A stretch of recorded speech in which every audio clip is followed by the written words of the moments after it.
WHO की website पर जून 2023 में प्रकाशित एक रिपोर्ट के मुताबिक कोलन कैंसर दुनिया में थर्ड मोस्ट कॉमन कैंसर्स में से एक है।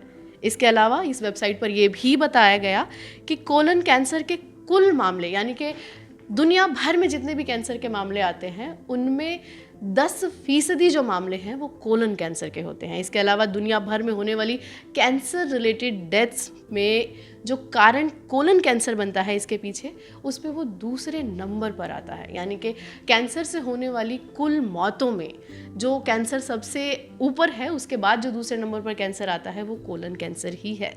2020 में दुनिया भर में 1.9 मिलियन यानी कि तकरीबन 19 लाख लोगों में कोलन कैंसर के मामले देखे गए। वहीं इस रिपोर्ट के मुताबिक 9,30,000 से ज़्यादा लोगों की 2020 में कोलन कैंसर के चलते दुनिया भर में मौत हुई। ये बातें यहीं ख़त्म नहीं होती हैं, आंकड़े इतने ही नहीं हैं। अगले आंकड़े सुनकर आप चौंक सकते हैं क्योंकि इस रिपोर्ट में ये भी कहा गया है कि 2040 तक कोलन कैंसर के मामलों में 63% का उछाल देखा जा सकता है, जिसके साथ ही इसके मामले जो सामने आएंगे वो 3.2 मिलियन हो सकते हैं और होने वाली मौतों में 73% का उछाल। वाकई आंकड़े चौंकाने वाले हैं और ये एक ऐसा विषय भी बनाते हैं कोलन कैंसर को कि हम इस पर बात करें और डॉक्टर से इसके बारे में सारी जानकारी लें। इसी पर बात करने के लिए हमारे साथ मौजूद हैं डॉक्टर विवेक मंगला जो कि है director and head GI HPB surgical oncology max super speciality hospital. स्वागत है सर आपका। नमस्ते अनीता जी। तो सबसे पहला सवाल आपसे यही लेते हैं कि कोलन कैंसर को हमारे दर्शकों को समझाएं कि कोलन कैंसर आखिर है क्या, ये किससे होता है। कोलॉन यानी लार्ज इंटेस्टाइन हमारे पाचन जो क्रिया यानी डाइजेस्टिव सिस्टम का वो पार्ट है जो सबसे लास्ट में आता है। इसको लार्ज इंटेस्टाइन, बड़ी आंत भी कहा जाता है। इस एरिया यानी इस पार्ट से जो भी कैंसर अराइज करते हैं उसको कोलोरेक्टल यानी कोलॉन और रेक्टल का कैंसर कहा जाता है। पेट में जैसे कि हम सब जानते हैं बहुत किस्म के ऑर्गन्स हैं जो डाइजेस्टिव, रिप्रोडक्टिव, यूरोलॉजी हर सिस्टम से रिलेटेड हैं। उसमें से डाइजेस्टिव पार्ट का जो लास्ट पार्ट है उसके कैंसर को हम कोलॉन या कोलोरेक्टल कैंसर कहते हैं। आपने एक शब्द का इस्तेमाल किया पेट, उसमें बहुत से पार्ट्स हैं। तो क्योंकि हमारे यहाँ इस पोर्शन में दर्द होने को सीधा कह दिया जाता है कि पेट में दर्द है, जबकि पेट एक अलग ऑर्गन है। तो कोलन कैंसर और पेट का कैंसर आप लोगों को किस तरह से बताएंगे कि दोनों में क्या फ़र्क है। अगर हम पेट की बात करें तो पेट को हमारी सर्जिकल भाषा में कभी कभी पेंडोरास बॉक्स या एक जगह जहाँ पे कुछ भी हो सकता है उसके बारे में भी कहा जाता है। तो पेट में समझने की ज़रूरत है कि बहुत सारे सिस्टम्स हैं, ऑर्गन सिस्टम्स हैं और डाइजेस्टिव सिस्टम उसका एक अहम पार्ट है। उसके एक पार्ट जिसको लार्ज इंटेस्टाइन कहा जाता है उसके कैंसर को कोलोरेक्टल का कैंसर कहा जाता है। समझने की चीज़ ये है, जैसे अनीता जी ने आपने पहले भी बताया कि कोलॉन कैंसर की जो इंसिडेंस है वो बढ़ रहा है। पेट के बाकी कैंसर से अगर हम इसको कंपेयर करते हैं तो सबसे बड़ा फ़र्क ये है कि ये एक कैंसर है जिसे प्रिवेंट किया जा सकता है। इसे बहुत ही सिंपल तरीके से प्रिवेंशन में बहुत ज़्यादा रोल है और दूसरी चीज़ इसके इलाज के जो रिजल्ट्स हैं वो बाकी बहुत सारे कैंसर से काफ़ी ज़्यादा अच्छे हैं। तो इन्हीं चीज़ों की वजह से कोलोरेक्टल या कोलॉन कैंसर जो पेट के बाकी कैंसर्स हैं उनसे काफ़ी अलग है। डॉक्टर आपने एकदम से बहुत सारी बातें की, इलाज की, प्रिवेंशन की। सबसे पहले ये समझ लेते हैं कि इसके पीछे के कॉज क्या है, किससे हो सकता है, क्यों होता क्यों है कोलन कैंसर। कोलॉन कैंसर जो है वो एक आमतौर पे बड़ी आंत में एक पॉलिप रहता है, छोटा सा मस्सा जो धीरे धीरे समय के साथ बढ़ता है और उसकी अनकंट्रोल्ड ग्रोथ से वो कैंसर बनता जाता है। इसके कारणों में, मुख्य कारणों में खाने में अधिक घी तेल का लेना, ओबिसिटी होना, खाने में अधिक मात्रा में अल्कोहल या लाल मांस रेड मीट लेना और जो रिस्क फैक्टर्स हैं उसमें किसी के परिवार में अगर किसी को कोलॉन या कोलोरेक्टल कैंसर हुआ है पहले उनका रिस्क बढ़ता है और साथ में कुछ बीमारियां होती हैं बड़ी आंत की जिनको इन्फ्लेमेटरी बाउल डिजीज़ कहा जाता है, जिसके अंदर की आंत में बार बार सोजन होता है, अल्सरेटिव कोलाइटिस भी कहते हैं उसको। उन पेशेंट्स में भी कोलोरेक्टल कैंसर का जो रिस्क है वो बढ़ा हुआ देखा जाता है। तो कोलन कैंसर जैसा आपने कहा कि अगर पारिवारिक इतिहास है, हिस्ट्री है, किसी की फैमिली हिस्ट्री तो हो सकता है। तो ये सिर्फ कोलन कैंसर के मामले में है या किसी भी अगर परिवार में किसी को जैसे लंग कैंसर था या ब्रेस्ट कैंसर रहा हो तो वो भी इसके लिए हो सकते हैं कि उनको भी खतरा है।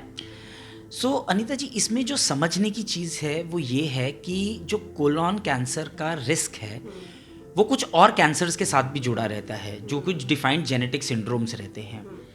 बहुत डिटेल में तो उसको अभी हम नहीं डिस्कस कर पाएंगे, बट मोटा मोटा समझें तो कुछ कैंसर्स जैसे कि छोटी आंत का कैंसर, कुछ पेशेंट्स में स्टमक का कैंसर, कुछ पेशेंट्स में ब्रेस्ट कैंसर से भी इसका एसोसिएशन होता है। अगर किसी के परिवार में किसी एक रिश्तेदार को कोलन का कैंसर है तो उसमें एक लिमिट तक रिस्क बढ़ता है। अगर उसमें मल्टीपल रिलेटिव्स को है तो वहाँ पर जेनेटिक सिंड्रोम्स होने की पॉसिबिलिटी ज़्यादा रहती है और उसमें कोलोरेक्टल कैंसर का जो इंसिडेंस है उसका और अधिक होना देखा जाता है। तो वो कौन से सिम्टम होंगे, लक्षण होंगे जिनको कि किसी भी इंसान को जिन्हें देखने पर या दिखने पर उसके शरीर में थोड़ा अलर्ट हो जाना चाहिए और सोचना चाहिए कि उसे अब जाकर डॉक्टर से बात करनी चाहिए? अगर हम पेट के कैंसर की इन जनरल बात करते हैं तो जो सबसे बड़ा प्रॉब्लम हम देखते हैं वो ये है कि पेट की दिक्कतें इंडिया में खासतौर पे बहुत ही कॉमन हैं और जो कैंसर्स हैं उनके शुरुआती लक्षण बाकी कॉमन दिक्कतों जैसे हैं। तो पहली चीज़ जो अनीता जी हमको सबको समझना है वो ये है कि कोलोन और कोलोरेक्टल कैंसर या फॉर दैट मैटर कोई भी कैंसर के सिम्टम्स बाकी बीमारियों से मिलते जुलते रहते हैं शुरुआत में। तो अगर किसी भी व्यक्ति को कोई भी पेट से रिलेटेड सिम्टम कुछ समय तक चल रहा है और उसने कुछ जांच कराया है, कुछ इलाज कराया है, लेकिन उसे आराम नहीं हो रहा है, तो उसको और एडवांस जांचों की ज़रूरत है। अगर हम कोलोरेक्टल कैंसर की बात करें तो जो कोलन है उसके अलग अलग पार्ट्स रहते हैं जिसमें कोलन और रेक्टम होता है और कॉमन सिम्टम्स जो देखे जाते हैं वो हैं मोशन में ब्लड आना। मोशन में ब्लड के साथ साथ अगर किसी व्यक्ति को बार बार मोशन की अर्ज लग रहा है कि बार बार मोशन जाने की इच्छा हो रही थी, इसको टिनिस्मस भी बोलते हैं, लेकिन थोड़ा सा ब्लड या थोड़ा सा मोशन आया, सिर्फ इतना ही रहा। किसी को उसके साथ पेट में दुखन होना। कुछ पेशेंट्स ऐसे रहेंगे जिनमें सिर्फ खून की कमी, क्योंकि मोशन में ब्लड जा रहा है जो दिख नहीं रहा है, वो सिर्फ खून की कमी की तरह मैनिफेस्ट करता है। कभी कभी सिर्फ नॉन स्पेसिफिक पेट का दर्द यानी पेट के किसी पार्ट में दुखन चल रही है, इस तरह से भी कोलोरेक्टल कैंसर प्रेजेंट कर सकता है। तो गैस, एसिडिटी, इस तरह के सिम्टम्स भी इसमें आ सकते हैं? पेट फूलना, गैस और एसिडिटी में जनरली आमतौर पे पेट में खट्टे डकार आना, पेट के ऊपर के हिस्से में दर्द होना, उस तरह से भी कोलोरेक्टल कैंसर प्रेजेंट कर सकता है।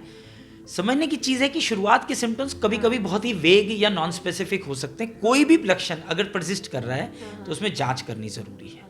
लेकिन मेन जो कि आप अब डॉक्टर के पास जाएं ही जाएं, उसे सिर्फ गैस करके ना छोड़ दें, वो ये है कि आपके स्टूल में अगर ब्लड आता है तो ये एक सीरियस सिम्टम है। या फिर पेन भी कुछ समय तक लगातार चलते जा रहा है। अगर आपको 15-20 दिन, महीना, 1.5 महीना हो गया, आपने दिखा लिया डॉक्टर को, बेसिक जांच कराया, समझने की चीज़ ये है कि बहुत कॉमनली हम देखते हैं पेशेंट सिर्फ एक अल्ट्रासाउंड करते हैं, उसमें समझते हैं कुछ नहीं दिख रहा है तो उन्हें लगता है कोई तकलीफ नहीं है। समझने की चीज़ है, अल्ट्रासाउंड एक बहुत ही बेसिक टेस्ट है, जहाँ काम करता है वहाँ बहुत अच्छा काम करता है, लेकिन पेट के ज़्यादातर कैंसर्स में पिक करने के हिसाब से अल्ट्रासाउंड की जो सेंसिटिविटी है यानी एबिलिटी टू डिटेक्ट है वो बहुत ही कम है। बहुत ही एडवांस स्टेज में जाकर ही वो कैंसर पकड़ पाता है। तो यहाँ पे हम ये छोटा सा एक सवाल ले लेते हैं कि क्या अल्ट्रासाउंड से आप कैंसर को पकड़ सकते हैं? इसमें अगर आप थोड़ा डिटेल से और बता पाएं। कुछ एरियाज हैं जहाँ के कैंसर्स में अल्ट्रासाउंड का अच्छा रोल रहता है, जैसे गायनी कैंसर्स में सस्पिशन रेज करने में, गॉल ब्लैडर में, लिवर के ट्यूमर्स में कभी कभी। लेकिन समझने की चीज़ ये है कि शुरुआत के जो कैंसर्स होते हैं वो बहुत छोटी सी ट्यूमर से शुरू होते हैं और धीरे धीरे बढ़ते हैं। एडवांस स्टेज में जाकर तो अल्ट्रासाउंड भी बीमारी पकड़ लेगा, लेकिन शुरुआत की स्टेज में जब ट्रीटमेंट के फ़ायदे अधिक हैं वहाँ पर अल्ट्रासाउंड आमतौर पे कैंसर नहीं पकड़ पाता है।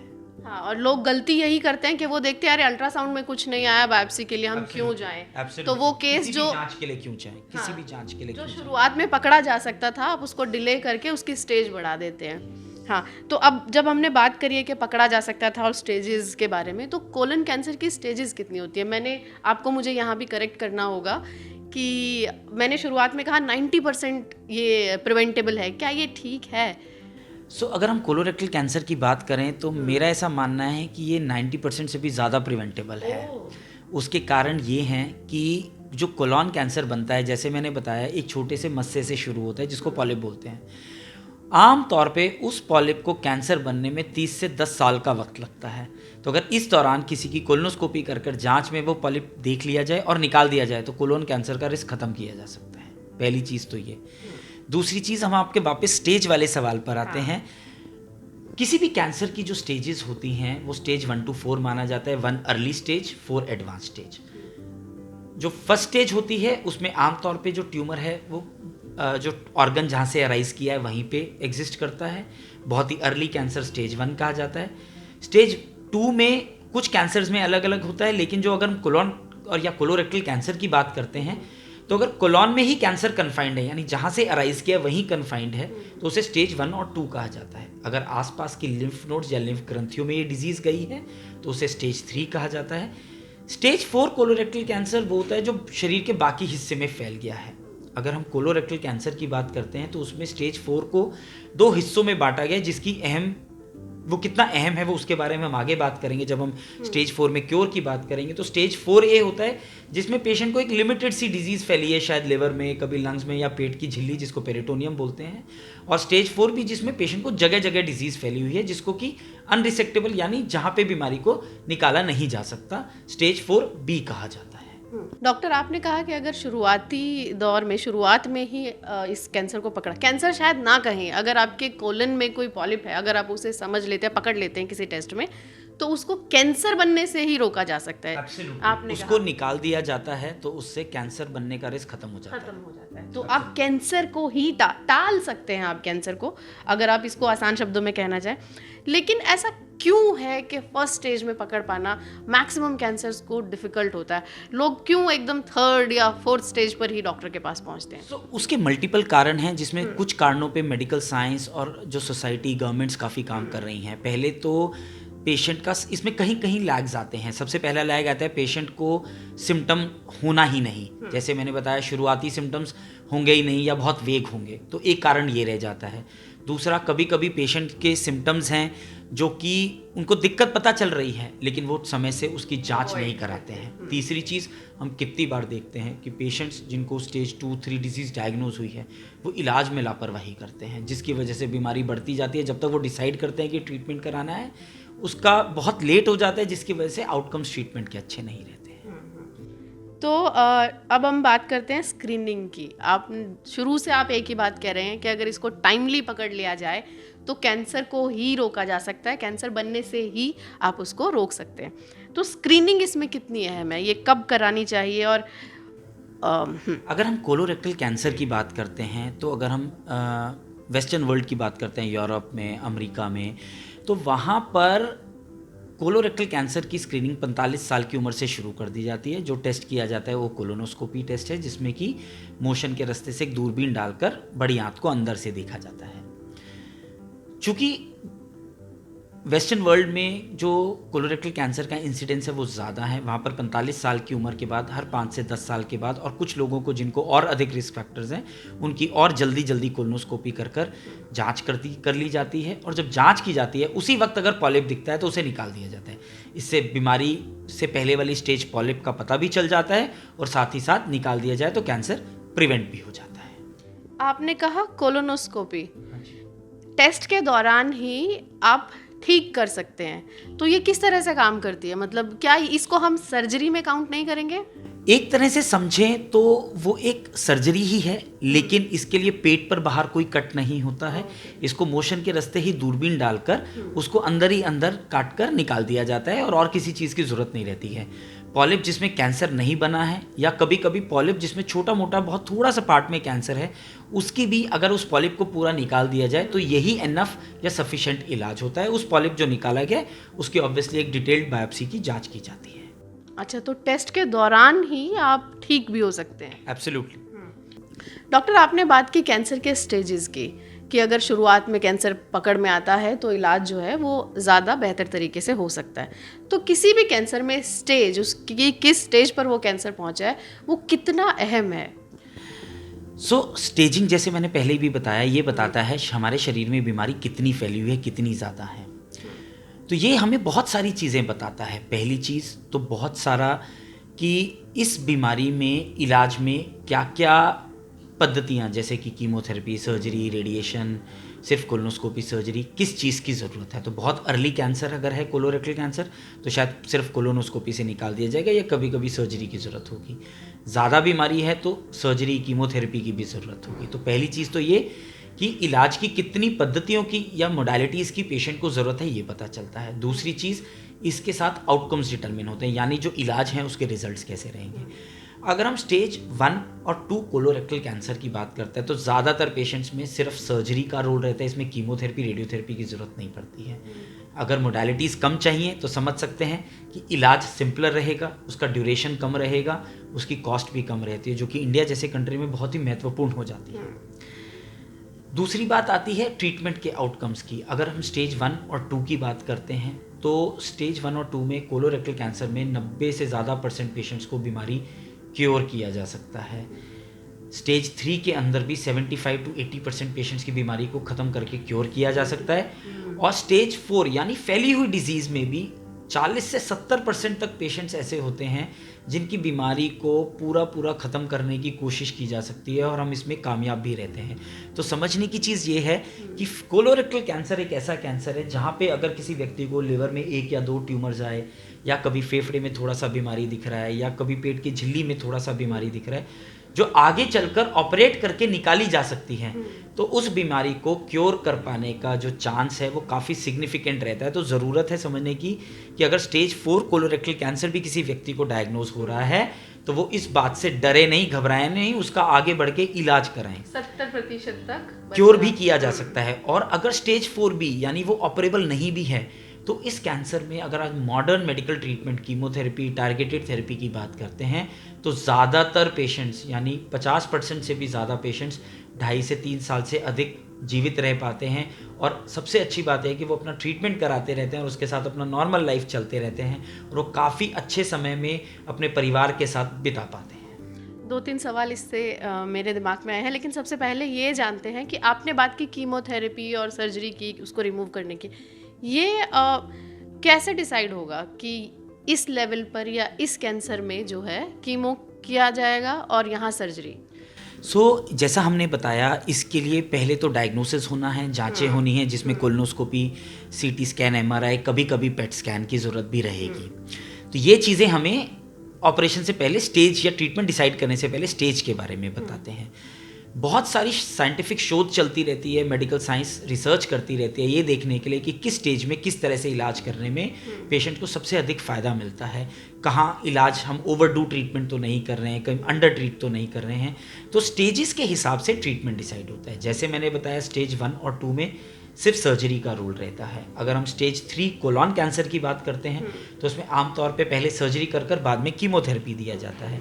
स्टेज 3 रेक्टल कैंसर में आमतौर पे हम सर्जरी से पहले कुछ कीमोथेरेपी और रेडियोथेरेपी देना से पेशेंट्स को फ़ायदा मिलता है और उसके बाद सर्जरी की जाती है। स्टेज 4 में कीमोथेरेपी का ज़्यादा रोल रहता है, लेकिन जैसे मैंने ऑलरेडी डिस्कस किया, कुछ पेशेंट्स रहेंगे जिनको लिमिटेड मेटास्टैटिक डिजीज़ यानी बहुत थोड़ी फैली हुई बीमारी है जिसको कि सर्जरी से अगर निकाला जा सकता है तो उसमें सर्जरी का भी बहुत अहम रोल आ जाता है। डॉक्टर, आप इतने केसेस देखते हैं दिन में, तो मेरा एक सवाल है कि क्या ऐसा होता है कि पेशेंट भी अपनी तरफ से सजेस्ट करते हैं कि नहीं हमें कीमो के लिए जाना है, हमें सर्जरी में नहीं जाना है, कुछ इस तरह के भी? ऐसा बहुत बार सिचुएशंस होती हैं। मैं आपको जैसे डर तो पेशेंट्स को बहुत रहता है इलाज के बारे में, बहुत सारे पेशेंट सर्जरी से डरते हैं। समझने की चीज़ ये है कि कभी कभी क्या होता है पेशेंट्स के साथ कि उन्होंने कुछ कीमोथेरेपी कराया या रेडियोथेरेपी कराया तो वो उनको लगता है वो उनके सिम्टम्स इंप्रूव कर जाते हैं, उनको लगता है बीमारी खत्म हो गई। समझने की चीज़ है कि वो बीमारी खत्म नहीं हुई होती है, आमतौर पे सिर्फ दबी होती है। तो इसको समझना कि ये बीमारी बची अगर है तो वो जानलेवा है, तो इसलिए इलाज पूरा कराना बहुत ज़रूरी है। दूसरी चीज़ समझने की ये है कि हमारे जो पेट के या शरीर के किसी भी कैंसर की बात करते हैं तो एक आम बहुत सारी धारणा रहती है कि जो साइड इफ़ेक्ट्स वो किसी भी पेशेंट में उन्होंने देखे होते हैं, वो समझते हैं वो सारे साइड इफ़ेक्ट्स उनके पेशेंट में होंगे। कुछ कैंसर्स, हर कैंसर अलग है, हर कैंसर की कीमोथेरेपी अलग है। तो अगर हम कोलोरेक्टल कैंसर की कीमोथेरेपी की बात करते हैं तो इनका सेफ्टी प्रोफाइल काफ़ी बेहतर है और काफ़ी बीमारियों से अलग है। इस बीमारी की जो हम कीमोथेरेपी करते हैं तो उसमें बाल नहीं झड़ते हैं, तो पेशेंट के बाल ऑलमोस्ट नॉर्मल जैसे थे, किसी बीमारी से रिकवरी कर रहे, उतना थोड़ा बहुत वीकनेस की वजह से अगर कम होते हैं तो होते हैं, लेकिन ये सब चीज़ें तो पेशेंट को आप बाहर से देखकर बता भी नहीं सकते हैं कि उनको ये कोई बीमारी या उनकी कोई दवाई चल रही है। तो ऐसा विजिबल साइन सिम्टम नहीं रहेगा कि इस पेशेंट को किसी कैंसर का ट्रीटमेंट चल रहा है। तो ये भी एक बहुत ज़रूरी है समझना कि हर कैंसर के इलाज अलग हैं, उनकी दवाइयाँ अलग हैं, उसमें ट्रीटमेंट सीक्वेंसिंग अलग है, और चूंकि ट्रीटमेंट अलग हैं, उन दवाइयाँ अलग हैं, उनके साइड इफ़ेक्ट प्रोफाइल्स भी अलग अलग हैं। कोलोरेक्टल कैंसर में हम आमतौर पे जो कीमोथेरेपी देते हैं बहुत ही सेफ रहती है, बहुत ही मिनिमल साइड इफ़ेक्ट्स रहते हैं, और इवन 80 हमारे पास 90-95 ईयर ओल्ड पेशेंट्स हैं जिनमें भी थोड़ी थोड़ी कीमोथेरेपी हम लोग दे पाते हैं और वो अच्छे से उसको टॉलरेट करते हैं। डॉक्टर, हमने बात की स्क्रीनिंग की, स्टेजेस की, और भी बहुत सारी इन्फॉर्मेशन आपने दी, कुछ चीज़ें आपने ट्रीटमेंट के बारे में भी बताई, तो एडवांस ट्रीटमेंट्स अभी क्या हैं कोलोन कैंसर के लिए? कोलोन और कोलोरेक्टल कैंसर के इलाज की अगर हम बात करते हैं तो बहुत सारे एडवांसेस आए दिन आते रहते हैं, जिसके अंदर मुख्यतः अगर हम सर्जरी की बात करते हैं तो सर्जरी में लैप्रोस्कोपिक, यानी पहले कभी ये सारी सर्जरीज़ बड़ा कट चीरा लगा कर की जाती थी और आजकल यही सर्जरीज़ बहुत छोटे छोटे कट से कर दी जाती है, तो पेशेंट को रिकवरी में काफ़ी फ़ायदा मिलता है। इसी में रोबोटिक टेक्निक्स भी धीरे धीरे आगे बढ़ रही हैं। आगे इलाज की बात करें तो जो रेडियोथेरेपी है, रेडिएशन है, उसके अंदर पहले जो पुरानी मशीनें थी उनमें आसपास के बाकी ऑर्गन्स को काफ़ी इंजरी होता था, जिसको आजकल बहुत ही ज़्यादा प्रिसीशन से, बहुत ही स्पेसिफिक तरीके से देने से, बहुत ही कंप्यूटर पे कैलकुलेशन कर कर, नेविगेशन कर कर, उससे जब रेडिएशन दिया जाता है तो आसपास के जो ऑर्गन्स हैं उनको साइड इफेक्ट्स, डैमेज कम होता है। कीमोथेरेपी में एडवांसेस हो रहे हैं जिसके अंदर नई दवाइयाँ आ रही हैं। इम्यूनोथेरेपी टारगेटेड थेरेपीज़ हैं जिनके साथ, जैसे मैंने आपको बताया कि स्टेज 4 में जब बीमारी ऑपरेबल नहीं भी है वहाँ पर भी हम कैसे दवाइयों के साथ, मॉडर्न ट्रीटमेंट के साथ पेशेंट्स को, ज़्यादातर पेशेंट्स को अगर ट्रीटमेंट कराते हैं तो 2.5 साल, 3 साल, 4 साल, और बहुत सारे पेशेंट्स लंबे लंबे समय भी बिल्कुल स्वस्थ चलते रहते हैं। तो ये सारी चीज़ें समझने की कि काफ़ी एडवांसेस हो रही हैं, जिनसे कि उन्हीं की बदौलत अगर हम देखें तो जो आपने फिगर्स शुरू में बताए उसकी बजाय आज के दिन कोलोरेक्टल कैंसर के जो ट्रीटमेंट के रिजल्ट्स हैं, खास तौर पे अर्ली स्टेज, वो काफ़ी बेहतर होते जा रहे हैं। आपने कहा कि इलाज चलेगा जितने भी टाइम आप ठीक होंगे, लेकिन कभी कभी लोगों को लगता है कि एक बार कैंसर वो एक जाल है जिसमें आप फंस गए तो फिर आपको ज़िंदगी भर या तो दवाइयाँ खानी पड़ेंगी या मतलब लंबा इलाज चलेगा, कुछ ऐसा? अनीता जी, बहुत ही इम्पॉर्टेंट सवाल है। पेशेंट्स को कैंसर से रिलेटेड बहुत ही डर रहता है कि ये बीमारी हो गई, इसका अब इलाज नहीं होगा, ये तो लाइलाज है, ये वापस आना ही। सब कैंसर्स के बारे में तो नहीं, पर हम कोलोरेक्टल कैंसर के बारे में अगर ये आज कहें कि ज़्यादातर मरीज़ अगर समय से जांच और इलाज कर लें तो वो क्योर हो जाएंगे। जैसे मैंने बताया ऑलरेडी स्टेज 3 तक हम 75-80% से ज़्यादा पेशेंट्स को क्योर कर पाते हैं, तो ये तो बहुत ही ऑब्वियस सी बात है कि ये बीमारी लाइलाज नहीं है। हमने इवन स्टेज 4 में भी बीमारी को पकड़ा तो भी हम उसको इलाज करके अच्छे से कर सकते हैं। जहाँ हम ऑलरेडी क्योर की बात कर रहे हैं तो समझने की चीज़ है, क्योर तभी कहा जाता है जब पेशेंट को 5-6 साल बीत गए और बीमारी वापस नहीं आया। इसका मतलब बीमारी वापस आने का रिस्क स्टेज 1 से लेकर 3 तक 20% से भी कम है। और ऐसा नहीं है कि किसी को डायग्नोज हुई है बीमारी तो कैंसर आएगा ही वापस। एक स्मॉल परसेंटेज में बीमारी वापस आ सकती है, लेकिन अगर कुछ पेशेंट्स कोलोरेक्टल कैंसर के ऐसे भी रहते हैं जिन्हें बीमारी वापस आई, आप उन्हें दोबारा से ट्रीटमेंट करिए, उन्हें आप दोबारा से क्योर भी कर सकते हो, और क्योर अगर नहीं भी कर सकते तो बहुत लंबे समय बहुत अच्छे से चल सकते हैं वे पेशेंट्स। आपने एक बात शुरुआत में कही थी कि जैसे हमारे इंटेस्टाइन में या कोलन में कोई मस्से जैसी चीज़ होती है जो बाद में कैंसर बन सकती है, तो कितने % केसेस में ऐसा होता है कि वो कैंसरेबल है, या क्या इसके लिए भी कोई टेस्ट है? क्योंकि कुछ लोग कहते हैं अरे मस्सा ही तो है, अरे एक छोटी सी गांठ ही तो है, छोड़ दो, डॉक्टर के पास जाओगे वो छेड़ेगा, कैंसर बन जाएगा। तो ये मिथ आप किस तरह से ब्रेक करेंगे? सबसे इंपॉर्टेंट चीज़ ये है, जो कोलोनिक पॉलिप्स या कोलोरेक्टल पॉलिप्स होते हैं वो कुछ अलग अलग किस्म के होते हैं, जिसके अंदर जो एडिनोमेटस पॉलिप्स होते हैं, एक किस्म का पॉलिप जो कि पॉलिप की या तो बायोप्सी लेकर या पूरा निकाल कर ही डायग्नोज किया जाता है कि ये पॉलिप किस किस्म का पॉलिप है। तो उस कोलोन पॉलिप को देखना, उसका बायोप्सी लेना या निकालना जैसे भी उपयुक्त हो उस समय, उसी से पता चलता है वो किस किस्म का पॉलिप है। जो एडिनोमेटस पॉलिप्स होते हैं उनमें ही कैंसर का अधिक रिस्क रहता है। दूसरे किस्म के पॉलिप जैसे हेमाटोमेटस पॉलिप्स या हाइपरप्लास्टिक पॉलिप्स होते हैं या इन्फ्लेमेटरी पॉलिप्स, उनमें कैंसर का रिस्क कम रहता है। हाँ, लेकिन रिस्क से बचने के लिए आप कोलोनोस्कोपी कराकर उसे शुरुआत में ही, पॉलिप की जांच अवश्य होनी चाहिए after removal. Yes, after. Doctor, जैसा कि मैंने बताया था, मैंने जो सर्च किया उसके हिसाब से 90% तक आप इसको प्रिवेंट कर सकते हैं कोलन कैंसर को। तो इसको प्रिवेंट करने के लिए कौन से उपाय किए जाएं? बचाव के क्या उपाय हो सकते हैं कोलन कैंसर से? अगर हम कैंसर की बात करते हैं, कोलोरेक्टल कैंसर की, तो उसमें कुछ मॉडिफाइबल रिस्क फैक्टर्स रहते हैं और कुछ नॉन मॉडिफाइबल रिस्क फैक्टर्स रहते हैं। मॉडिफाइबल रिस्क फैक्टर्स में अल्कोहल कम लेना, स्मोकिंग अवॉइड करना, रेड मीट्स कम लेना, और ये सारी चीज़ें हैं जिसको कि हम मॉडिफाई कर सकते हैं। नॉन मॉडिफाइबल रिस्क फैक्टर्स हैं जैसे कि किसी को परिवार में अगर हिस्ट्री है, एज बढ़ने के साथ कोलोरेक्टल कैंसर बढ़ता है। तो जहाँ नॉन मॉडिफाइबल रिस्क फैक्टर्स हैं वहाँ पर हम इसके बारे में, वो हिस्ट्री है तो वो है, लेकिन उसके लिए हम कर जो सकते हैं वो ये है कि हम अपने डॉक्टर से बात करें, उन्हें दिखाएं और समय रहते जो कोलोनोस्कोपी की गाइडलाइंस हैं उसके बारे में उन्हें फॉलो करते हुए अपनी समय से जांच कराएं और अगर बीमारी पकड़ी जाती है तो उसे समय से इलाज करें।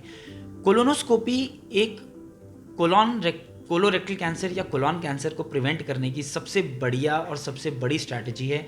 अच्छी बात यह है कि पिछले 5 साल 10 साल में अगर देखें ये जगह जगह देश में उपलब्ध है, हर काफ़ी सारे छोटे छोटे सेंटर्स में ये जांच उपलब्ध है। बहुत ही कंफर्टेबली कन्वीनियंटली आजकल बेहोश करके नींद की दवा देकर भी जांच कर दी जाती है ताकि पेशेंट के आराम से कंफर्टेबली हो जाए। एंड इन सब चीज़ों की अवेलेबिलिटी बढ़ने से हम जैसे देख रहे हैं कि बहुत सारे पेशेंट्स में, अब यंग पेशेंट्स में भी और अर्ली पेशेंट्स कैंसर भी डायग्नोसिस कर पा रहे हैं कोलोरेक्टल कैंसर में।